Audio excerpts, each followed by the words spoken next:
This past week was the 31st anniversary of Sonic the Hedgehog, and to celebrate, the fans were given Sonic Origins, which was released on the PlayStation 4, PS5, Xbox One, the Xbox Series consoles, the Nintendo Switch, and PC. Sonic Origins is a compilation of the first several Sonic platformers from the early 90s. Normally, I like to review compilations of games I've played a million times the day they release, however, last week I was out of town and I also got sick when I got back, so this video got delayed. That's also the reason for the melodramatic title. I mean, it's related to what I'm going to talk about, but I'm a week late here. I gotta add a little spice to the video to make sure that people click. But anyway, I played the whole thing on the Nintendo Switch, and I'm here to give you the rundown of what I thought about Sonic Origins. Something I had absolutely zero confidence in from the day it was announced. That's for a few reasons. One, because I'm still in shock at the state Sonic Colors Ultimate was released in last year. Colors Ultimate just does everything I hate in a remaster, but that's not what the topic of the video is. The point is that SCU showed that despite the commitment to quality SEGA claims to have, they keep rushing garbage to market. So because of that, the other reason is that I had no cause to believe Origins would be any different. I thought this game was in trouble from day one. They announced Sonic Origins right alongside SCU last May, and they were so early in development that the only Sonic 3 footage they could show was this crusty 4x3 clip that looked like it was recorded on a Dazzle. Then, the game went radio silent for the rest of the year, besides it having to be confirmed on social media that Sonic 3 would be remastered alongside the other games, and that it was in fact not cancelled. It was properly announced a few months back with this hefty $40 price tag for a compilation of 4 games that are 30 years old, with DLC bonus editions no less. Just looked like more money-grubbing garbage from SEGA to me. However, it looked better than I expected. Folks, my expectations for this were so low that I genuinely thought it was possible that they were going to sell Sonic 3 and Knuckles for $5 as DLC, and you'd only be able to play as Sonic 3 and Sonic and Knuckles separately in the base game.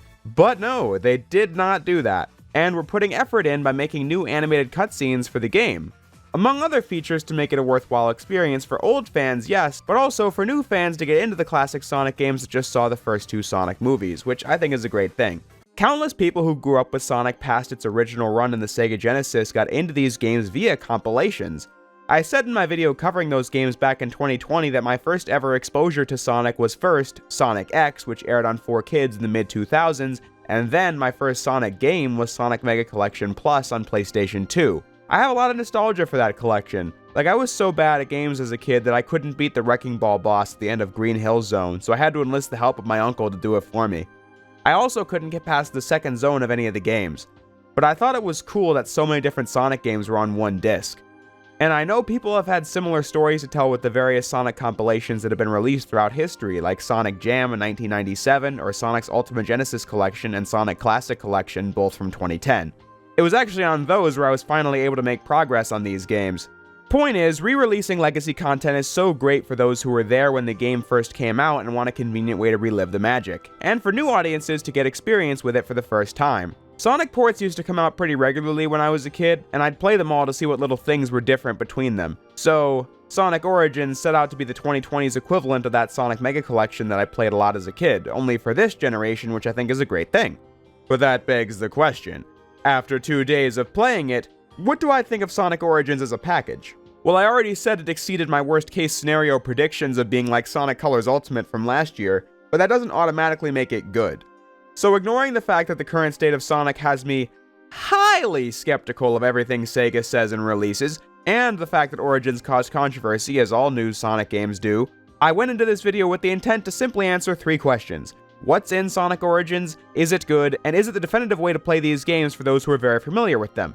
So let's begin to answer those questions. Sonic Origins houses 4 games. Sonic the Hedgehog, or Sonic 1, first released in the Sega Genesis in 1991, where you play as the Hedgehog through 6 zones to stop Dr. Robotnik from trapping animals inside of machines. Sonic the Hedgehog 2 from 1992, where Sonic first met Miles Tails Prower, where the duo stops Dr. Robotnik from doing that again and from taking over the world with his superpowered Death Egg. Sonic CD, which was first released in 1993 on the Sega CD, saw Sonic travel to the mysterious Little Planet while being followed by a girl named Amy Rose. Robotnik wanted to take over Little Planet with the Time Stones that he can use to change history alongside his greatest creation yet, Metal Sonic, so it's up to you to travel in time and stop this diabolical scheme. And lastly, you have Sonic 3 and Knuckles, one game that was originally released as two games, Sonic 3 and Sonic & Knuckles in 1994. They got split because Sega wanted to release the game in time for a McDonald's promotion. It's true, look it up. The complete experience, Sonic 3 and Knuckles, is the two games combined with all their unique features put together, as Sonic and Tails have to stop Robotnik from relaunching the Death Egg from its crash site on the floating Angel Island, but to do that, they have to get through the island native, Knuckles the Echidna, who has been tricked by Robotnik into thinking Sonic and Tails are the aggressors. But if you're a Sonic fan, you already know all this, I'm just establishing the basics for those in the back. Obviously, these four games have been re-released countless times throughout the last 31 years. I mean, I don't dare think of how many copies of them I own. However, Origins isn't simply an emulation of the original Genesis games. In 2011, Sonic CD got fully remastered for consoles and mobile devices where they fixed the game's janky collision detection and added other useful features like the Sonic 2 spin dash and a widescreen display. In 2013, this same team remastered Sonic 1 and 2 for mobile devices exclusively, with fans clamoring for a console port of these games as well as a remaster of Sonic 3 and Knuckles, which seemingly wasn't going to happen. Origins answers these prayers because at its core, the collection takes the 2011 remaster of Sonic CD and the 2013 remasters of Sonic 1 and 2 and puts them all together, while once again getting the remastered team headcanon to use their retro engine to give us a new remaster of Sonic 3 and Knuckles, and that's Sonic Origins. But then you might wonder, what's new in the collection? Well, you first have the story mode. This is an option where you play through all four games back to back in one run. Origins nonchalantly confirming that Sonic CD takes place between the events of Sonic 1 and Sonic 2, something the fans have been debating about for decades now. Something I will revisit in a later video, but for now, it takes you from Sonic 1 to Sonic CD to Sonic 2 to Sonic 3 and Knuckles. Each game begins and ends with a newly animated cutscene, and these are pretty cute. You actually get to see the moment Tails first meets Sonic that was described in the game's manual before Sonic 2, and they show Amy using her tarot cards prior to Sonic CD. All kinds of nods that the hardcore fans would get. The Sonic social media team has seen a lot of success with their animated shorts on YouTube in recent years, so it makes sense to want to bring that into the games. Although I will say, cute is the only adjective I can really use to describe them. I'm a much bigger fan of action scenes in my Sonic games, so I'm more partial to the original Sonic CD opening over something like this, but luckily both are included. In its original aspect ratio, no less, as opposed to the cropped presentation from the 2011 remaster. So that's something good. Story mode doesn't make any changes to the experience, it's just playing through all the games at once, which is how I experienced Origins for this video. But if you don't want to do it that way, you can access each game individually from the menu. Here you get a few options. First among them is the new Anniversary mode. This is how you play the games with full widescreen, and with the new coin system. Now, when I first saw this, I thought this was going to be more of that Tails save garbage from Sonic Colors Ultimate, but I actually thought this worked out fine. How it works is that in Anniversary mode, you don't have lives. You can die as many times as you want. Instead, you collect coins that you can use in special stages to retry if you fail. And the coins you get in the game can be spent unlocking artwork and music from the series' history in the museum menu. My only criticism here is that I wish you could play the games in widescreen with the original live system as an option, because options are a good thing. But in execution, I don't fear getting a game over when playing these games anymore, so infinite lives doesn't really change my experience, and it will make it much easier for kids to see each game through to the finish, so infinite lives is a positive change. And then, I think most of these special stages are frustrating anyway, so when I'm doing these special stages for Sonic 1 or the later ones from Sonic and Knuckles and I die from not pressing the button fast enough, I can spare myself the frustration and just hit the retry with a coin. And hey, you can not spend your coins on that if you don't want to. So all in all, I think the coin system was a win. Other quality of life features have made their way into Origins. The remasters of Sonic 1 and CD already included the Sonic 2 spin dash, so those are all still in Origins, obviously. New to all four games is the drop dash, introduced in 2017's Sonic Mania, giving you the ability to rev up a spin dash in midair and take off the moment you land on the ground. The drop dash was a game-changing move in Sonic Mania, and it's become something of a Sonic mainstay, so I'm glad to see them integrate it into the old games officially here. However, I'll say this. It didn't feel that good to use in Sonic 1 and 2 compared to CD and 3, it just didn't give me as much speed.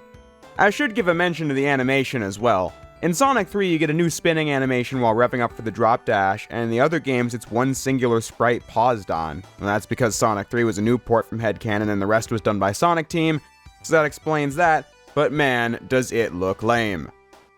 Another change old fans should have expected going into Origins was that the music for Carnival Night Zone, Ice Cap Zone, and Launch Base Zone from Sonic 3 have been changed to the prototype music. This is because yet another unanswered question about Sonic all these decades was, did Michael Jackson do music for Sonic 3? I thought it was funny how this has been a discussion on the internet for almost 3 decades, and then Yuji Naka this past week was like, oh yeah, it's true, here's the helicopter photo of his house. That put that discussion to bed.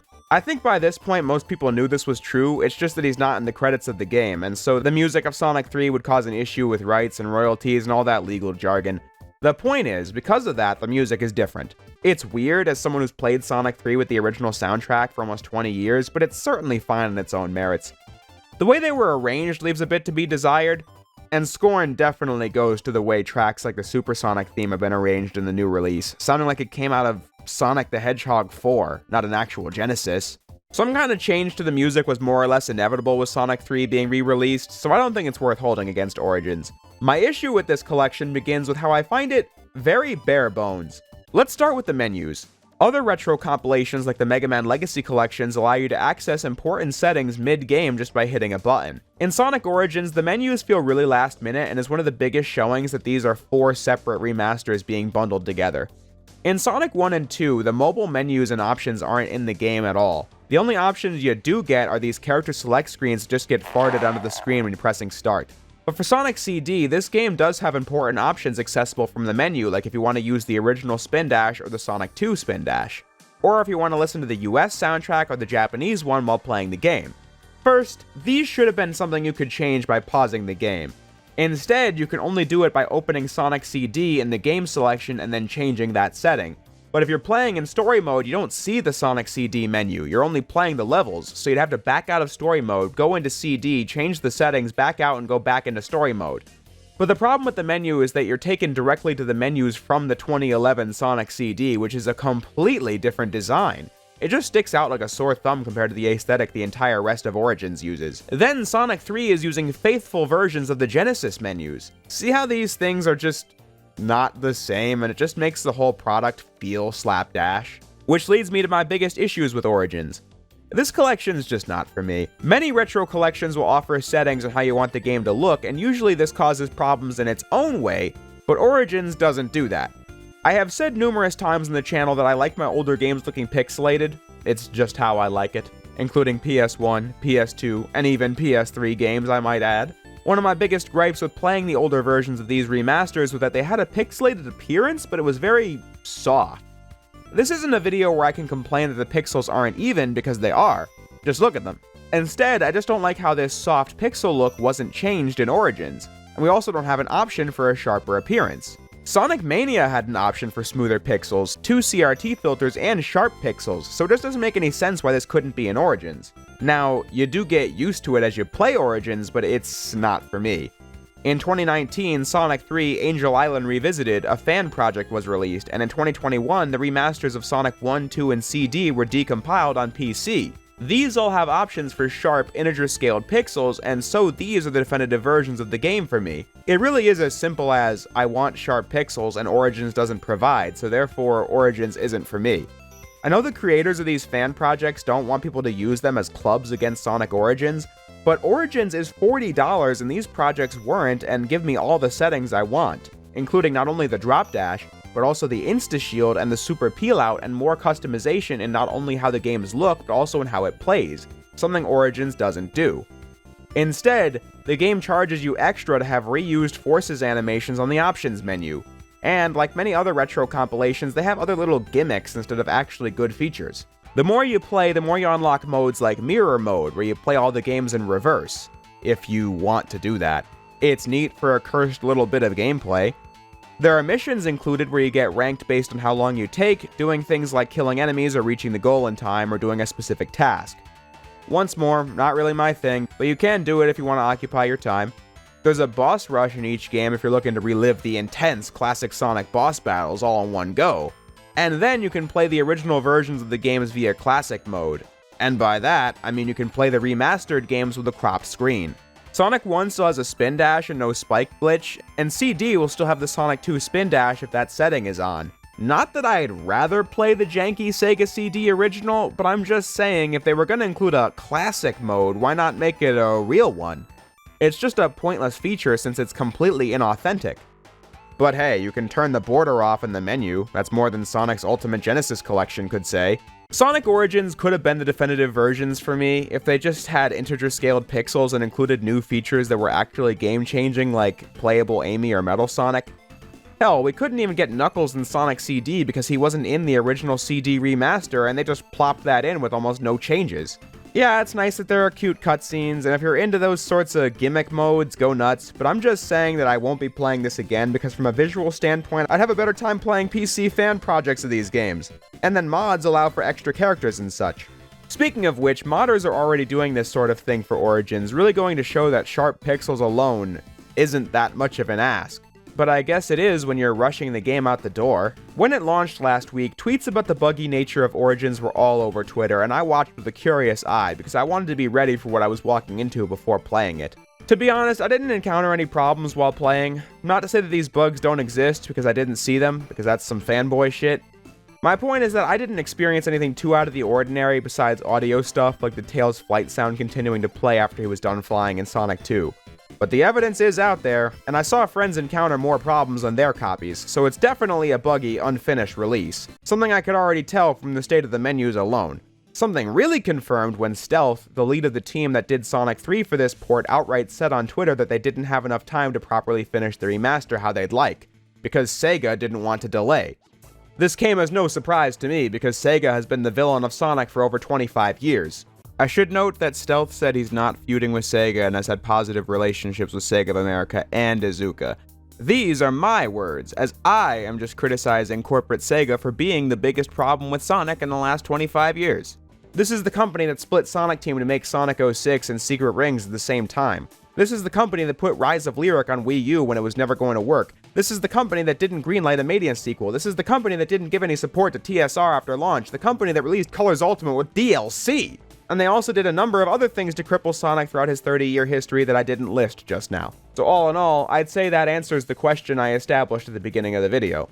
You now know what's in Sonic Origins, and then you know what I think about its status as definitive versions of these games.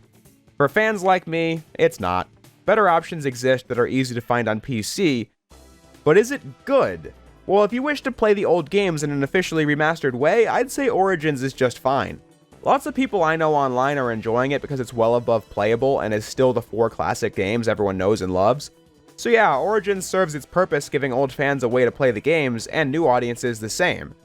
I just feel kind of sour about it because I feel like with more dev time it could have been the best version of the games without question, adding in extra characters and more visual options. But as usual, Sega's not interested in doing that, so I'm just gonna stick with the fan stuff. I definitely think Origins is overpriced given that they're 30-year-old games, when you could get 8 Mega Man X games for the exact same price, 4 of which are from the current century. While you might argue that those are ROMs being emulated, not full remasters like Origins, I can only say that 3 of these remasters are 10 years old with next to no changes that you can get on your phone for $6 combined. Origins is hella overpriced, even if you dig the extra modes it does have. And that's pretty much everything I have to say on Origins. It's okay, but falls short of the definitive project it could have been. But I'm not losing sleep over it. All these games are as good as they ever were for the most part, so if you think Origins is good enough for you, I'm not gonna knock you for it, it's just not for me. So with all that said, next week, I want to talk about that new TMNT game that just also came out when I was away from home, so hope you guys will join me for that. Until then, I'll say what I always do. Thank you all for watching, and I'll see you next time.